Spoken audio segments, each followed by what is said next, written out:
నేను అబ్జర్వ్ చేసింది ఇటు సైడ్ ఎవరైనా కూడా మాట్లాడాలి అనుకుంటే వాళ్ళు డైరెక్ట్గా మాట్లాడితే ఏ మాట ఎటు వెళ్ళి ఏ కాంట్రవర్సీ అయిద్దో అని కొంచెం భయపడి కళ్యాణి గారికి అట్లా వదులుతారు. అవునా?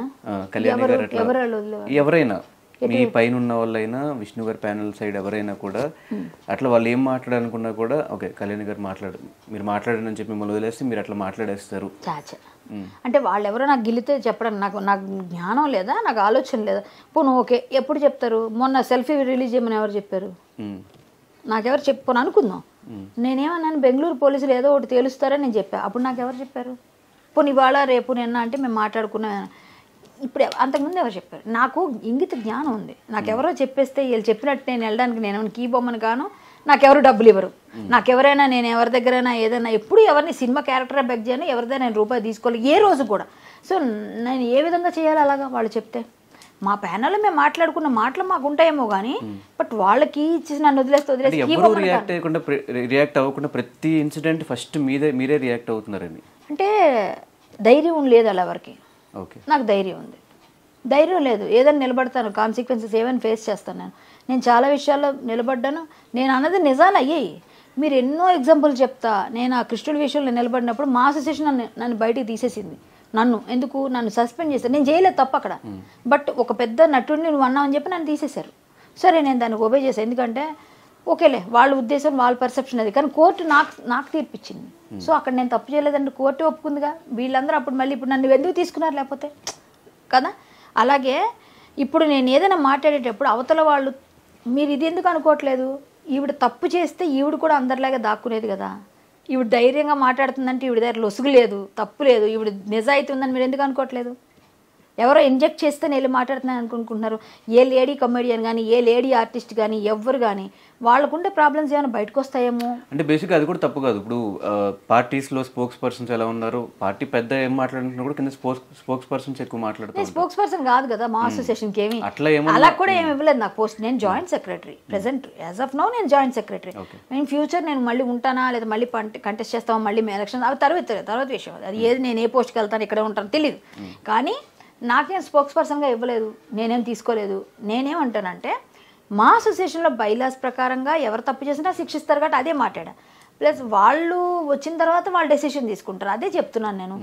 నేను ఏ ఇష్యూ పైన ఎందుకు అంత నిక్కచ్చిగా నేను ఫస్ట్ నుంచి తీసుకోండి కాస్టింగ్ కౌచ్ నుంచి ఇప్పటిదాకా ఎప్పుడైనా నేను ఫస్ట్ ఎందుకు గళ చెప్తానంటే తప్పు చేయలే.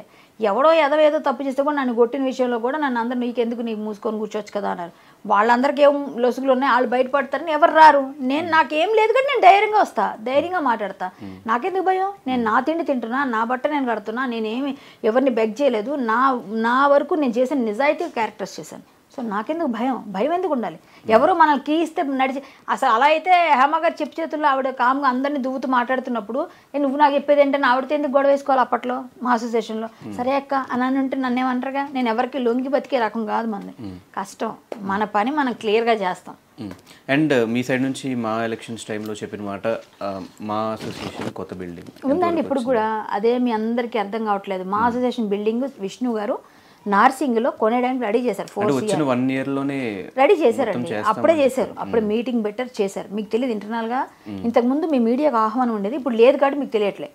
సో అది ఆ బిల్డింగ్ అంతా రెడీ చేస్తారు. నార్సింగ్ వద్దు బాబు, పెద్దవాళ్ళు అంత దూరం ఎక్కడ వస్తాం, ఫిల్మ్ నగర్లో ఇది డిమాలిష్ చేస్తున్నారట ఈ ప్లేస్ని, ఇది మళ్ళీ ఫ్లోర్స్ కడతారు కదా మీరు ఇక్కడ తీసుకుంటా అంటున్నారు. ఆయన కూడా ఇచ్చాడు 2 ఆప్షన్, ఇది తీసుకుంటే ఇక్కడ తీసుకుందాం అంటే ఇక్కడ చేయించండి అని చెప్పారు.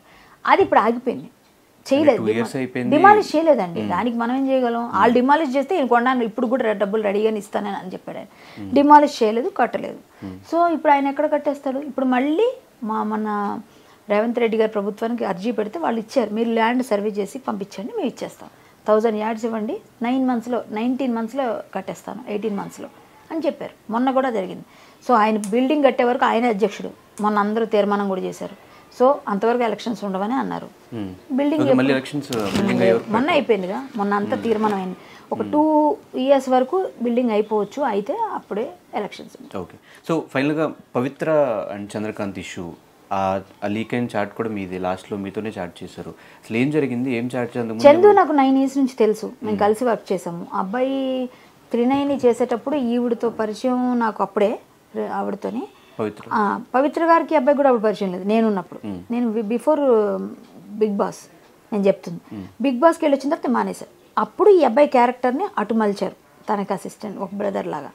నాకు ఆమె నా ఇంటికి వచ్చేది అక్కలాగా అనమాట, నేను ఆమెకు అక్కలాగా క్యారెక్టర్స్ చేసాము అట్లా. అది బాగానే వెళ్ళింది ఆ టైంలో. తర్వాత అడిగారు, నేను కొంచెం అమౌంట్ సార్ అని వెళ్ళలేదు మళ్ళీ నేను 39కి. అప్పుడే వీళ్ళిద్దరికి పరిచయం అనుకుంటా. అంతకుముందు ఈ అబ్బాయి వేరే 2-3 సీరియల్స్ మాతో చేసినప్పుడు మంచి పిల్లోడు, బాగా తెలుసు మాకు. అంటే ఒకటే కమ్యూనిటీ అవ్వడం కూడా కొంచెం మా ఇద్దరికి క్లోజ్నెస్, అంటే మా అన్ని విషయాలు మాట్లాడుకునేవాళ్ళం ఆ విషయాలు. సో అలా మేము మంచిగా మాట్లాడాం. లాస్ట్లో ఈ అమ్మాయి చనిపోయింది అన్నప్పుడు నేను నెంబర్ తీసుకుని మళ్ళీ మాట్లాడాను. అంతవరకు నేను మాట్లాడలేదు. పెళ్ళి అయిందన్న విషయం కూడా ఆవిడే ఒకప్పుడు చెప్పారు ఒక ప్లేస్లో. అవునా అనుకుని వదిలేసా. తర్వాత ఈ అమ్మాయి చనిపోయింది అనగా అయ్యో బాధపడతాడు కదా, పెళ్లి చేసేసుకున్నారు అన్నారు కదా, నేను ఫోన్ చేశాను. కానీ ఈ అమ్మాయికి డైవర్స్ ఇవ్వలేదు, ఇంక ఇవన్నీ అయ్యాయి, ఇంకా గొడవల్లోనే ఉన్నారన్న విషయం కూడా తెలియదు. సో అలా అయ్యింది. చందుకి నేను అప్పుడు చాలా నచ్చజెప్పాము. మొన్న లాస్ట్ నేను బుధవారం వరకు మాట్లాడాను, లక్షవారం ఊరు వెళ్ళాను, ఆ రోజు మాట్లాడలేదు. ఫ్రైడే మాట్లాడదాం అనుకున్నప్పుడు అబ్బాయి డెడ్ బాడీగా మిగిలాడు. అది నాతో మాట్లాడినప్పుడు కూడా పిచ్చి పనులు చేయక చందు అని లాస్ట్ మెసేజ్ అదే ఉంది, మీరు చూడండి కావాలంటే. ధైర్యంగా ఉండాలి, యాదవ్ అంటే ధైర్యం అనే పెట్టాను నేను. అబ్బాయి మంచిగా మాట్లాడాడు, అక్క అక్క అనేవాళ్ళు, అయితే కళ్యాణి గారిని పిలిచాడు. మంచి పిల్లోడమ్మా అబ్బాయి, మాత్రం మంచి అబ్బాయి, మంచి వర్త్ ఉంది, బాగా డెడికేటెడ్గా పనిచేసేవాడు, డెడికేషన్ ఉంది వర్క్లో. అలాంటి పిల్లోడు. కానీ అన్నిటికన్నా నాకు ఏమో అది నాకు లేదు, అప్పుడేమన్నా నేను చూడలేదు. నాకు అబ్బాయితో అంత మరి ఇంటిమేసి లేదు, ఓన్లీ షూటింగ్లోనే. అలాంటప్పుడు మేము మాట్లాడుకునేది ఏదైనా ఉంటే అంతవరకే. మొన్న చనిపోయినాక 3 రోజులు ఎక్కువ మాట్లాడాను నేను, ఎందుకంటే అబ్బాయి మాట్లాడుతుంటే చచ్చిపోతా అంటున్నాడు. నిమిషంకి ఒకసారి 10 సార్లు అర్థమైంది ఈ అబ్బాయి డిప్రెషన్లో ఉన్నాడు. నాకు తెలుసు ఆ డిప్రెషన్ పరిస్థితి. మా నాన్నగారు చనిపోయినప్పుడు నేను అంతవరకు వెళ్ళాను. మళ్ళీ నన్ను తమాయించుకొని వచ్చి మా ఫాదర్ లేనప్పుడు నేను మా ఫాదర్కి బాగా ఇదనమాట, నేను పెట్టిన ఇంకా నాకు నాకు శూన్యం అయిపోయింది. నేను వెళ్ళిపోయి వచ్చాను ఈ డిప్రెషన్ నుంచి. మనమే రావాలి బయటికి, ఎవరు చెప్పినా రాదు, అది మనం ఓవర్కమ్ చేయాలి. ఏదైనా వర్క్ పెట్టుకో, ఏదైనా చేసుకో, మళ్ళీ నీకు దేవుడు మంచి చేస్తాడని ఇట్లా అబ్బాయికి చాలా చాలా రకాలుగా చెప్పి చూశాను నేను. కానీ అబ్బాయి అలాగేనండి అన్నాడు, అన్నీ మాట్లాడాడు, ఏమో చెప్పాడు. 3 రోజులు మాట్లాడాను. మాట్లాడిన తర్వాత మరి సడన్గా అసలు అంత ఏదో బాధలో ఉన్నాడు కదా అనుకున్నాను, కానీ ఇంత డెసిషన్ తీసుకుంటారు అనుకోలేదు నేను. అంటే ఒక సైడ్ మేము చూస్తున్నప్పుడు ఇటు సైడ్ వీళ్ళది ట్రూ లవ్ కాదు, ఇప్పుడు లవ్ అనకూడదు మనం. ఏదైనా ట్రూ లవ్ చేసుకున్నారు కాబట్టి ట్రూ లవ్ ఒకరి కోసం చనిపోయాడు అని చెప్పి ఇట్లా అనిపిస్తుంది. ఇంకో పక్కన ఆమె అన్యాయం అయిపోయింది అని అటు సైడ్ అనిపిస్తుంది. అన్యాయం అయిపోయింది కాబట్టి నేనైతే విధిలిఖితం అంటానండి. ఒకటి, ఈ పవిత్ర చావు ద్వారా ఈ అబ్బాయికి రాసిపెట్టింది మారకం, చావు. ఆమె చావు ద్వారా ఈ అబ్బాయికి రాసిపెట్టింది. సో అదే భగవంతుడు రాసిందని మీరు నేను ఆపలేమనడానికి ఇది ఒక నిదర్శనం. ఎవరైనా ఇప్పుడు నీకు ప్రాబ్లం ఉందని చెప్పగలుగుతారు. ఆ చెప్పినప్పుడు చాలామంది చెప్పుంటారు, ఎందుకంటే ఆవిడతో నేను చాలామంది చెప్పారంట. నాకు నిన్న చెప్పిన సీరియల్ వాళ్ళనట్లు ఆవిడ వద్దండి, ఎందుకంటే ఆవిడతో నేను చెప్పాం, వినలేదు అన్నారు. ఏమైంది ఇప్పుడు? వెళ్ళొద్దు, నిప్పు అంటే వెళ్ళాడు. అదేదో పోను అనుకోకుండా ఆవిడకి ఏదో బ్యాడ్ టైము, ఆవిడ చనిపోయింది. చనిపోయినాక అక్కడ పిల్లలు పోను పెద్దోళ్ళు అయిపోయారు, ఇక్కడ పిల్లలు అన్యాయం అయిపోయారుగా. నీ పిల్లలు నువ్వు చేసింది ఎంత బ్లండర్ మిస్టేక్, నువ్వు వెధోపని చేసావు మామూలుగా అయితే. ఆ పిల్లల లైఫ్ని తీసేసావుగా. ఇప్పుడు ఆవిడ వెళ్ళిపోయింది పోను, వెళ్ళిపోయిన తర్వాత నువ్వు సమాయించుకొని సరే చేసిన పాపము ఏదో అయిపోయింది, నా లైఫ్ పోయింది, ఇప్పుడైనా ఈవిడ జాగ్రత్త చూసుకుందాం, పిల్లల్ని చూసుకుందా అని ఉండాలి కదా. ఇది చేశాడు కాబట్టి అబ్బాయి చనిపోయినాక వాళ్ళ వైఫ్ వచ్చాక నాకు అనిపించింది. అంతవరకు 3 రోజులు మాట్లాడినప్పుడు ఇవన్నీ తెలుసుంటే చెడామడా తిట్టేదాన్ని నేను. నాకు తెలియదు, తెలుసుంటే నేను ఇంకా గట్టిగా తిట్టేద్దును. అబ్బాయి కూడా ఆ చనువు ఉంది కాబట్టి ఏమీ తెలియదు. కానీ నాకు తెలియదు. ఆ తర్వాత బయటకు వచ్చిన విషయం, ఆ వైఫ్ వచ్చి మాట్లాడడం, వాళ్ళ అమ్మ నాన్న చెప్పడం, అప్పుడు తెలిసింది. ఆల్మోస్ట్ అలా అయిపోయిందండి డివోర్స్ అన్నాడు. అయిపోయింది డివోర్స్ అని అడిగాను. పెళ్ళికి పిలిచాడు నన్ను, పిల్లలని చెప్పాడు, నీ పిల్లలు పెళ్ళికి వస్తాలని కామెడీ చేశాను, చనిపోయాడు. Thank you so much Kalyani garu. Okay, thank you.